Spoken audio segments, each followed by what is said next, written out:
Então, boa noite.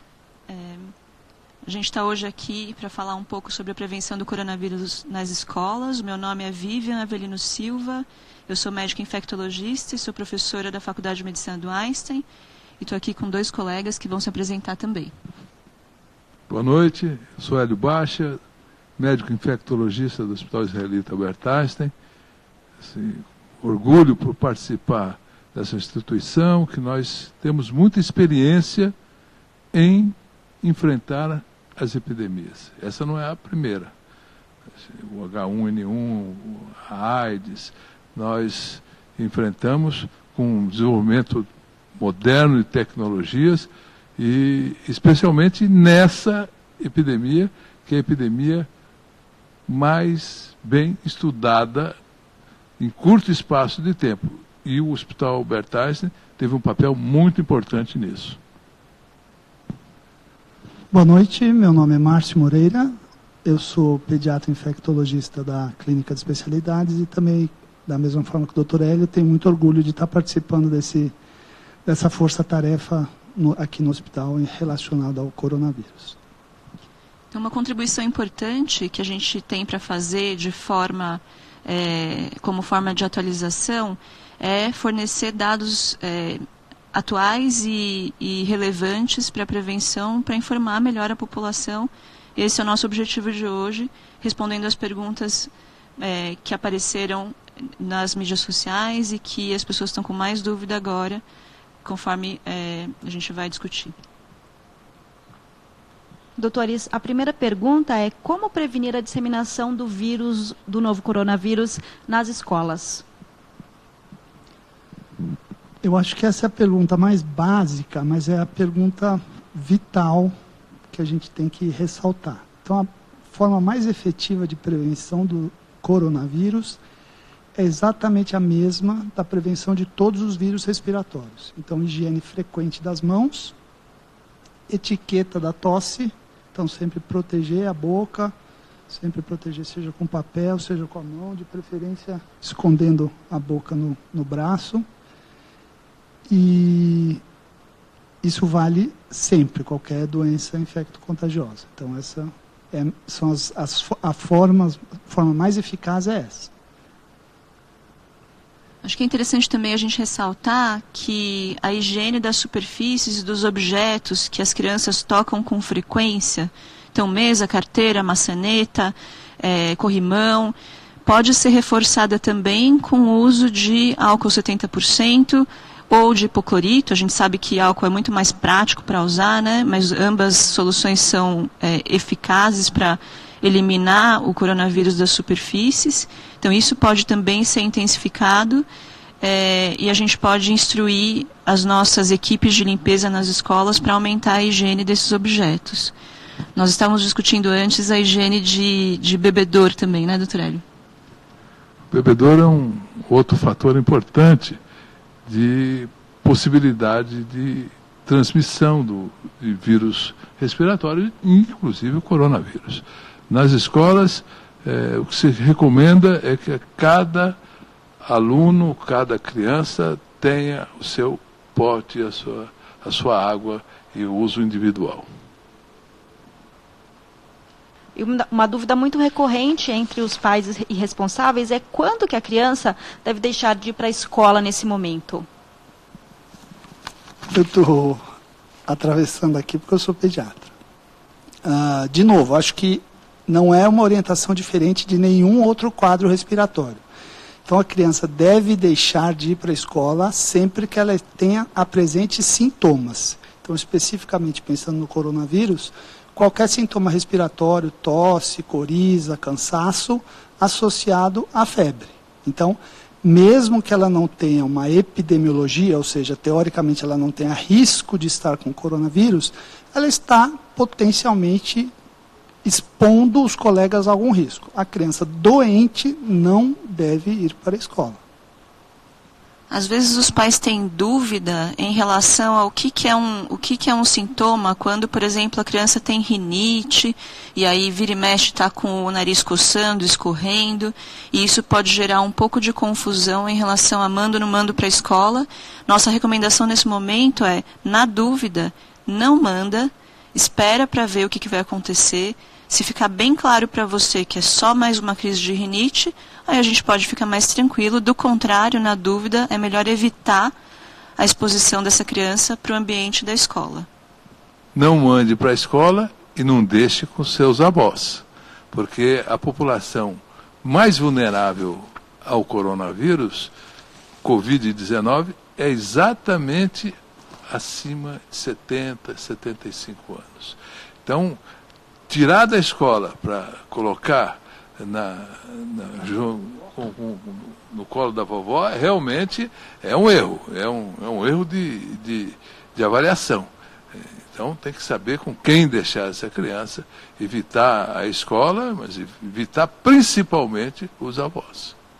Acho que uma coisa interessante para falar nesse momento é em relação ao que é febre, né? A gente tem essa mania de pôr a mão na testa da criança e definir que está com febre ou não está com febre. É importante o uso do termômetro e verificar uma temperatura acima de 37,8 graus para definir que está com febre mesmo.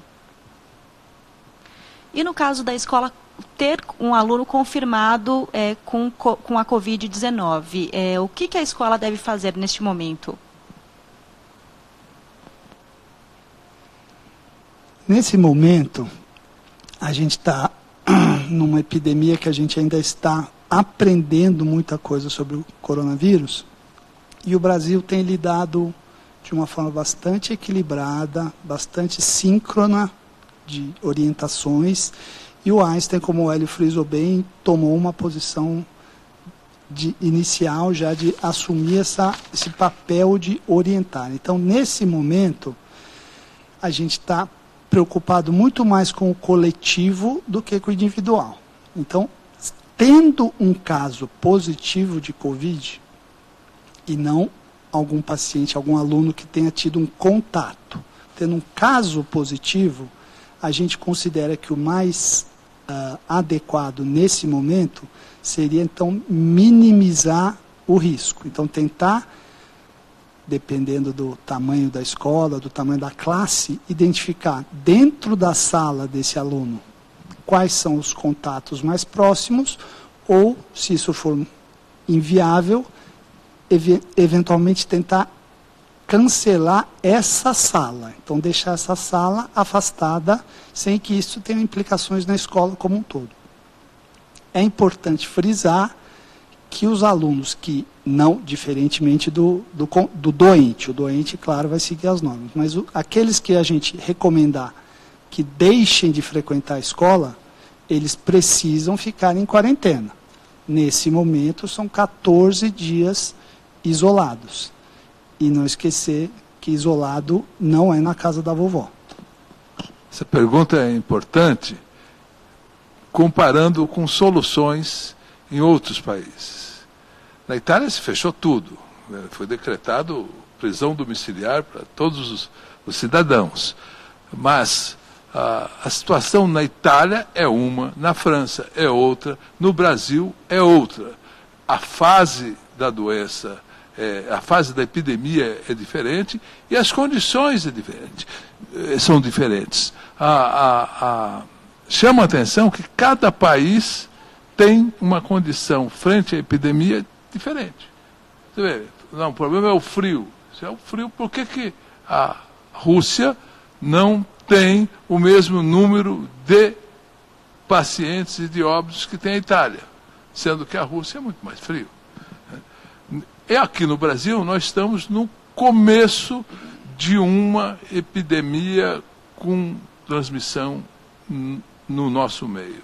Nós não precisamos, não podemos e não devemos fazer das nossas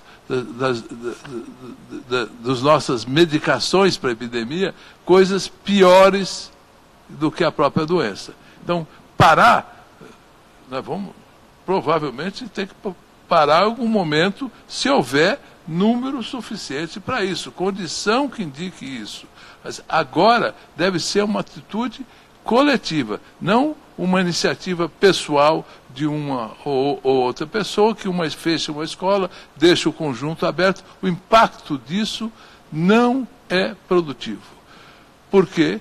porque nós não sabemos aonde essa criança que estava na escola vai ficar. Pode ser que ela fique num ambiente ainda mais inóspito em termos de transmissão. Então, isso tudo tem que ser estudado, tudo isso tem que ser feito com inteligência. Isso vai ao encontro da coletiva feita pelo ministro sobre o mesmo assunto, né, de que não é uma decisão fácil, mas neste momento que nós temos no Brasil é uma situação em que não há política governamental e uma decisão em saúde pública de fechamento das escolas. Então, diante da atual situação de que as escolas estão funcionando, melhor forma de evitar casos dentro da sala, dentro da escola, é reforçar as medidas de higiene, as medidas de etiqueta de tosse, as medidas de higiene das mãos e, mais do que nunca, manter as crianças que tenham sintomas longe do contato com outras crianças na sala. E no momento há muita dúvida sobre fechamento, sobre a necessidade de fechamento ou não das escolas. Quando é que uma escola precisa ser fechada neste momento? Neste momento, a escola deve ser fechada, reforçando o que o Márcio colocou, quando há casos de transmissão entre esses alunos. E avaliar se isso ocorre numa determinada sala, num determinado grupo, ou se isso é para toda a escola. Porque no medo as pessoas falam, eu vou tirar meu filho da escola. E precisa ter uma política que garanta que esse fechamento da escola vai ser uma segurança maior para aqueles alunos, aquelas crianças, porque corre o risco de nem todo mundo ter as mesmas condições de segurança de transmissão nas suas casas. Se é para ficar com uma pessoa, acompanhar uma pessoa que mora na sua casa, que tem 70, 80 anos de idade, esse é um fator de risco a mais, porque a mortalidade do coronavírus, do Covid-19, ele é diferenciado por idade. No mundo, nós não temos relato de doença grave nessa faixa da população abaixo de 10 anos. Então, acho que, resumindo também um pensamento que a gente vinha discutindo, é que não existe uma receita de bolo que fala, nesse momento tem que fechar a escola. Né? Existe um bom senso de um olhar de que casos estão acontecendo em várias salas, por exemplo, e afastar os alunos por alguns dias do convívio íntimo pode facilitar o controle dessa disseminação. Né? E, no momento, é a melhor recomendação que a gente pode fazer. E quando o pai ou o responsável, ele deve levar a criança no médico, e quando precisa fazer o exame para confirmar se a pessoa está com um novo coronavírus? Márcio, pediatra. Como o Hélio acabou de dizer, a experiência que a gente tem de todos os outros países, tudo que a gente tem de descrição de caso, tudo que a gente tem documentado do coronavírus, a população pediátrica, ainda não se sabe bem porquê, é poupada. Então, o paciente que esteja... Quando fazer o exame, né? Então, a criança que tenha sintomas respiratórios e febre, como a Vivian alertou bem, febre aferida no termômetro, ela não é, apenas com esses dados, paciente que a gente coloca neste momento como paciente de risco para coronavírus. É imprescindível que esse paciente, para a gente pensar na possibilidade dele estar doente, que ele tenha contato com caso suspeito ou caso confirmado, contato íntimo, ou tenha voltado do exterior há menos de 14 dias, especialmente dos 4 países que estão considerados como risco 3, que seriam Coreia do Sul, Itália, Irã e China. Tá? Então, tem que ter a viagem ou tem que ter o contato com alguém suspeito ou confirmado, além dos sintomas respiratórios com febre. com todas essas variáveis preenchidas, partindo do princípio que a criança, por enquanto que a gente tem de experiência, deve ser um caso mais leve, não haveria nenhuma grande vantagem em confirmar o diagnóstico. Então, a minha sugestão seria conversar com o seu pediatra e ver se, preenchidas todas essas condições, se valeria a pena levar para algum lugar para fazer a coleta, para tentar fazer a confirmação diagnóstica. Nesse momento, acho que é isso.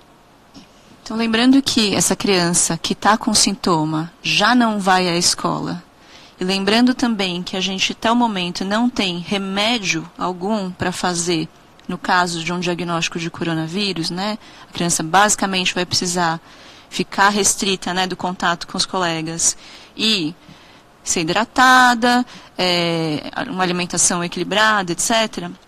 Realmente é questionável se a gente precisa fazer tanto diagnóstico numa população que é poupada de casos graves da doença. Agora, quando levar para o hospital? Isso é uma pergunta importante. Um dos sintomas que entra na lista da suspeita do coronavírus é a falta de ar, né? Se a criança estiver com falta de ar, aí sim é imprescindível que ela seja avaliada por um profissional de saúde. Falta de ar é um sintoma que é difícil de explicar, até para adulto, quanto mais para criança. Quando a gente nota que a criança está com uma respiração cansada, aí ela deve, sem dúvida, ser avaliada por um profissional. Doutores, nós estamos seguindo para a reta final da nossa transmissão, então gostaria que os senhores deixassem cada um recado final para a população sobre esse tema. Eu deixaria como recado que os pais, os professores, os diretores de escolas se orientassem pelos protocolos de instituições que tenham um nome tradicional no meio científico, no meio médico.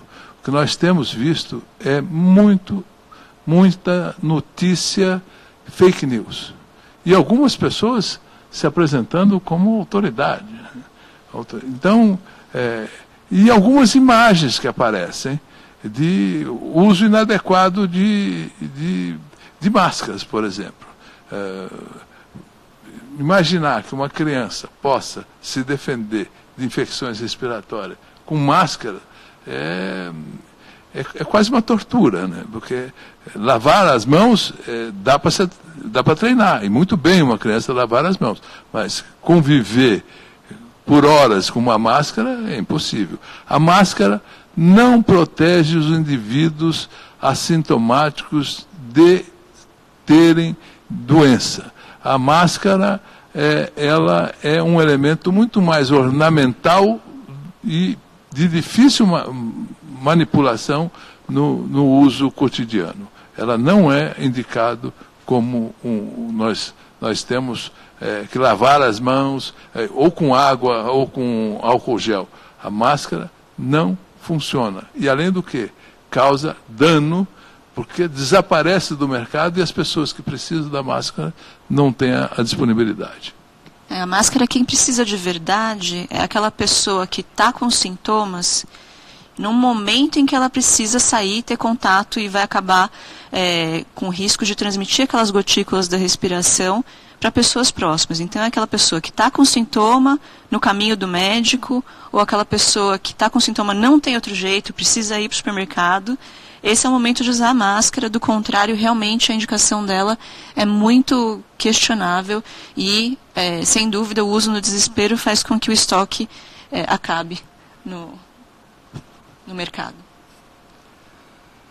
A minha mensagem de encerramento seria que essa é uma epidemia que é muito rápida, ela muda muito rapidamente, então ficar sempre atentos às novidades, no sentido de fontes confiáveis. E o que eu acho que é mais importante para a população como um todo é não entrar em pânico baseado em informações, mesmo que de fontes confiáveis, que não foram talhadas para o público leigo, como essa que nós estamos fazendo agora. Porque se eu, conversando com a Vivian e com o Hélio, eventualmente a gente fizer uma previsão, um de nós mais pessimista, o outro mais otimista, Se um de nós errar ou acertar, não tem importância, nós não estamos... Agora, se o que fizer a provisão mais pessimista sair contando para todo mundo isso, entrar no público leigo, gera um pânico que não se justifica. Então, não é questão de esconder informação, é que a gente, dia a dia, está aprendendo e, dia a dia, a gente está reavaliando as recomendações e, se necessário, fazendo as modificações. Então, não há motivo para pânico.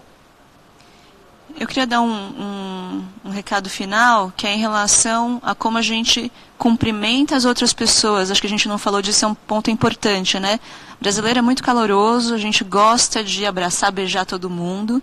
É um sofrimento, tem sido um sofrimento até para nós no hospital, a forma de cumprimentar, que é da nossa cultura.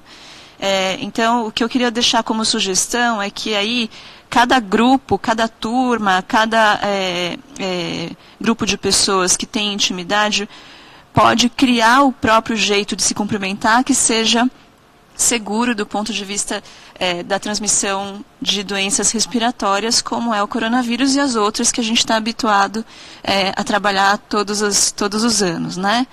Então, a gente já viu aí memes de gente se cumprimentando com o pé, ou só com piscadinha de olho. Você pode inventar a sua forma, que vai se tornar também uma forma carinhosa de cumprimento, e esse desconforto que a gente está nesse momento de não cumprimentar as pessoas tende a melhorar com o tempo, porque pode ser até uma coisa divertida do grupo, o jeito novo de se cumprimentar. Obrigado. Doutores, muito obrigada pela participação. A gente tem a intenção de fazer novos lives conforme mais dúvidas surgirem, porque, como a gente falou, isso é um tema dinâmico e a gente só pode falar sobre as informações do momento. Então, para ficar o recado de que a gente deve repetir a live em algumas outras ocasiões.